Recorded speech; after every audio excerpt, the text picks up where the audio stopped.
يا ربي صل على المختار طه البشير واغفر لنا كل زله وامحنا في النظير يا ربي صل على المختار. Bismillahirrahmanirrahim. Alhamdulillahirabbil alamin. Allahumma shalli wa sallim ala sayyidina Muhammadin miftahi babi rahmatillah adada ma fi ilmillah. Salatan wa salaman daimaini bidawami mulkillah wa ala alihi wa sahbihi. Assalamualaikum warahmatullahi wabarakatuh. Sahabat online yang dirahmati Allah, alhamdulillah kita bisa berjumpa kembali. Mudah-mudahan kita senantiasa mendapatkan taufik dan hidayah dari Allah Subhanahu wa Ta'ala. Saat Isra Mi'raj, Rasulullah Shallallahu Alaihi Wasallam bertemu dengan ruh Anbiya, dan di langit ketujuh beliau bertemu dengan Nabi Ibrahim alaihi salam.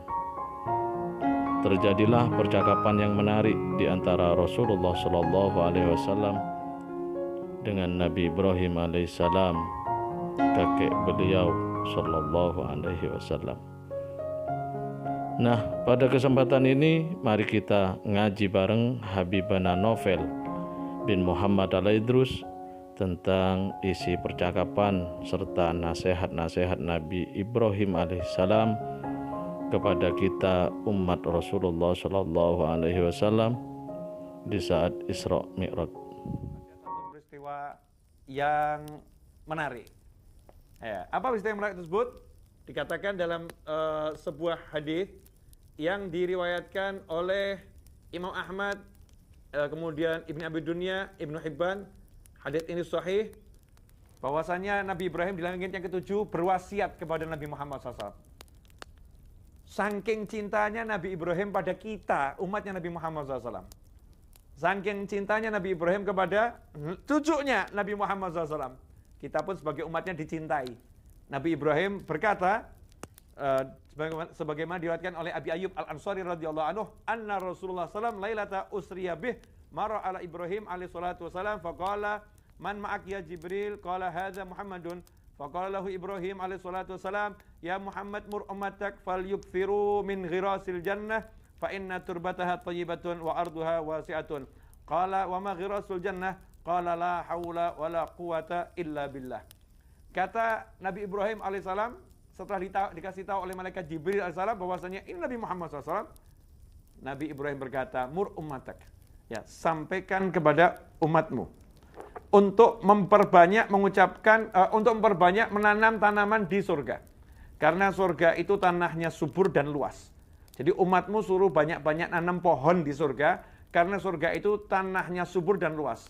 Maka Nabi SAW nanya, wa ma ghirasul jannah? Kemudian apa itu? Tanamannya di surga apa? Maka diajarkan untuk mengucapkan la haula wa la quwata illa billah. Mari kita bersama-sama ucapkan la haula wa la quwata illa billah. La haula wa la quwata illa billah. La haula wala quwwata illa billah. Alhamdulillah, barusan 3 pohon kita tanam di surga. 3 pohon di surga, pohonnya gede-gede. Jadi kita ini rugi kalau satu hari nggak nanam pohon di surga. Rugi. Lah selama ini kemana kita nih? Nanam apa kita ini? Nah, ini lewat kajian dari bumi ke langit, Allah Ta'ala mengingatkan kita semua bahwasannya wasiat Nabi Ibrahim agar kita banyak-banyak mengucapkan la haula wala quwata illa billah.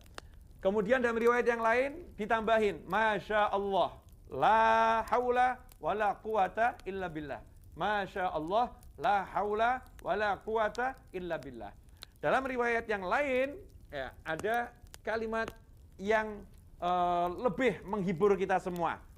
Ya, bahwasannya malaikat Nabi Ibrahim berkata, Ya Muhammad akri ummatak minni salam.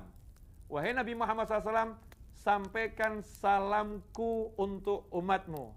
Waalaikumsalam ya Nabi Allah Ibrahim. Ya, ini Nabi Ibrahim tuh ngucap salam sama kita loh. Kita balas enggak itu? Waalaikumsalam. Makanya kita kalau atahiyat itu kan diajarin atahiyat itu sholawat kita juga kepada Nabi Ibrahim, juga kepada keluarganya. Karena apa? Balas budi. Balas budi Nabi Ibrahim yang di langit ke-7 masih ingat kita. Di langit ke-7 Nabi Ibrahim enggak melupakan kita. Nabi Ibrahim titip salam. Sampaikan salamku untuk umatmu, wahai Nabi Muhammad SAW. Jadi di langit yang ke-7 Nabi Ibrahim mendoakan kita selamat. Mendoakan kita selamat di langit yang ke-7. Bayangkan di langit yang ke-7 ada Nabi yang ingat kita loh. Di langit yang ke-7. Misal gini loh ya, mungkin kalau nggak bisa ngerasain, nggak terasa. Misal Anda lagi di kota Anda masing-masing. Kemudian tiba-tiba ada satu pejabat penting ya lagi berada di Mekah. Pejabat tadi terus ngomong sama teman Anda, tolong sampaikan salam sama temanmu ya, namanya Fulan. Ya kita kaget loh, kok kita diingat sama dia ya, di Mekah loh, ingat saya. Kemudian ngasih hadiah, ya nih dia suruh sering-sering ya nanam yang ini, ngucap ini nanti hasilnya ini. Dikasih saran, pasti ya kita seneng. Pejabat ini, ulama ini, tokoh masyarakat ini nginget saya di Mekah. Bayangkan Nabi Ibrahim alaihissalam nginget kita di langit yang ke-7, puncaknya langit. Diingat, pasti pesannya ini penting. Makanya jangan sepelekan zikir la haula wala quwata illa billah. Jangan sepelekan zikir ini. Ya. Kemudian apa? Yang kedua, sampaikan salamku untuk umatmu wahai Nabi Muhammad SAW dan beritahu mereka semua wa akhbirhum bahwasannya annal jannata thayyibatu turbah. Surga itu tanahnya subur, airnya juga segar. Kemudian surga itu lembah dan tanamannya surga itu adalah mengucapkan subhanallah walhamdulillah wala ilaha illallah wallahu akbar. Mari kita ucapkan bersama-sama. Subhanallah walhamdulillah wala ilaha illallah wallahu akbar. Kalau kita ingat lagunya almarhum Ustadz Jeffrey Al-Bukhari, subhanallah walhamdulillah wala ilaha illallah Allahu akbar wala haula wala quwwata illa billahil aliyyil azim. Semisal itu yang saya ingat ya. Ini nggak tahu nih tersebut Ustadz Jeffrey Al-Bukhari karena lagunya yang ngajak orang menanam di surga. Tanaman surga. Nah, ini kita kalau sambil naik mobil, sambil nyetir, ya di antara zikir kita baca ini. Subhanallah, alhamdulillah, wala ilaha illallah, Allahu akbar, wala haula wala quwata illa billah. Subhanallah, alhamdulillah, wala ilaha illallah, Allahu akbar, wala haula wala quwata illa billah. Daripada kita melamun. Baca itu setiap langkah, melangkah. Subhanallah, alhamdulillah, wala ilaha illallah, Allahu akbar, wala haula wala quwata illa billah. Kalau ini kita lakukan, maka pasti hidup kita nggak akan kesempitan. Kenapa? Karena Allah mengatakan, barang siapa a'radha an dzikri, berpaling dari zikir aku, berpaling dari mengingat aku, kata Allah, maka aku akan memberikan kepadanya ma'isyatan dhanka, kehidupan yang sempit, kata Allah Ta'ala. Allah akan beri dia kehidupan yang sempit kalau dia itu berpaling dari zikrullah.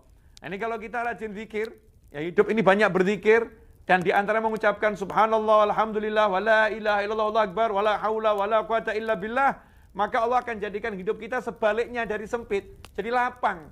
Makanya kalau hidup kita ini banyak sempitnya, banyak susahnya, ya cek zikir kita berapa persen satu hari. Zikir kita seberapa banyak, pasti kita kurang berzikir pada Allah Subhanahu wa ta'ala. Ikhwani rahimakumullah. Ya, jadi ketemu dikasih amanat untuk memperbanyak mengucapkan kalimat zikir tersebut. Nah, di sini ada hikmah.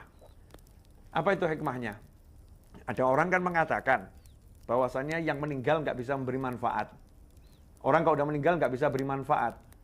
Nah ini loh dalilnya Ahlus Sunnah wal Jamaah, dalilnya para habaib dan para kiai dan para ustadz, para ulama, bahwasannya yang meninggal dunia itu bisa ngasih manfaat kepada yang hidup dengan izin Allah Ta'ala. Seperti Nabi Ibrahim alaihissalam sudah meninggal. Rasulullah itu ketika dapat ilmu ini dari Nabi Ibrahim, Nabi Ibrahimnya sudah meninggal. Yang bertemu dengan Nabi SAW adalah ruh Nabi Ibrahim alaihissalam. Ketemunya di langit yang ke-7. Ternyata di langit yang ke-7 ada bahtul ilmiah. Ada pembahasan keilmuan. Di langit yang ke-7 yang dibahas adalah ilmu. Dan ilmu ini diajarkan oleh Nabi Ibrahim kepada Nabi Muhammad SAW untuk disampaikan kepada umatnya.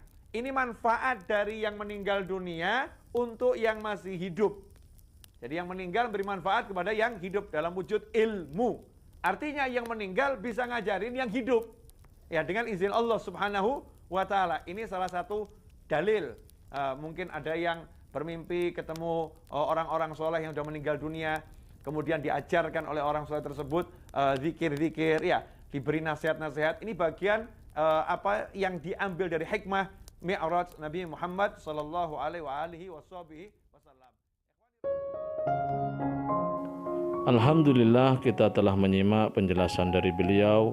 Semoga ilmu yang telah kita peroleh ini dari Habibana Novel bin Muhammad Al-Idrus menjadi ilmu yang bermanfaat bagi kita, keluarga, dan anak cucu kita. Semoga kita bisa mengamalkannya, serta mudah-mudahan oleh Allah Ta'ala kita diberi umur yang panjang dalam taat, sehat walafiat, dan selalu menjadi hamba yang soleh. Amin ya rabbal alamin. Wallahu a'lam bishawab. Semoga barokah dan manfaat. Assalamualaikum warahmatullahi wabarakatuh.